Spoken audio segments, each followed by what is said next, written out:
श्री स्वामी समर्थ मैत्रिणींनो, आज आहे गुरुवार. आजची गुरुवारची पूजा, अन्नपूर्णा मातेची पूजा ही मी किचन वाट्यावरतीच करत असते.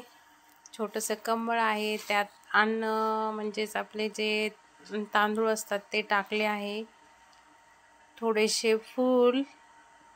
त्यानंतर अन्नपूर्णा मातेला अभिषेक करायचा. मग हळदी कुंकू लावून त्यांना त्या कमळामध्ये बसवत असते.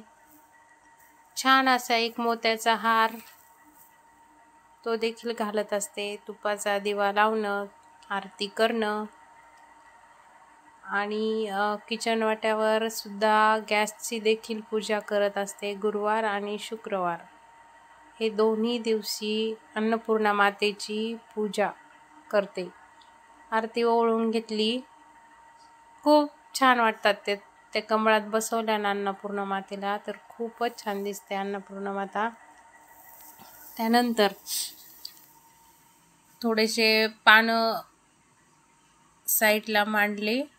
पानं देखील मांडल्याच्या नंतर तो चौरंग आणखीन छान दिसतो आणि आपल्यालाच प्रसन्न वाटतं. घरामध्ये पूजा, किचन स्वच्छ असलं तर खरंच जितकं देवाला शृंगार करतो ना आपण, तितके देव सुंदर दिसतात. आणि त्यानंतर माझी ही मूर्ती लईत लई 3 इंच असेल, खूप छान वाटते. मग उंबरठा नाही आहे माझ्या दरवाजाला, कारण अपार्टमेंटमध्ये उंबरठे बसवलेले नाही आहे आपलं. त्यामुळं मी असंच ह्याच फरशीला लेपन देत असते हळदीचं गुरुवार दिवशी, आणि मंगळवारी देखील देत असते. हे स्वामीचं सिंहासन हे मी खाली बसवलेलं आहे, कारण काय वरच्या पायरीवरती ते बसत नाही म्हणून खालीच बसवलं होतं. आणि स्वामी आणि बाल श्रीकृष्ण यांच्या दोघांचा शृंगार केला ना, खरंच खूप खूप छान दिसतात.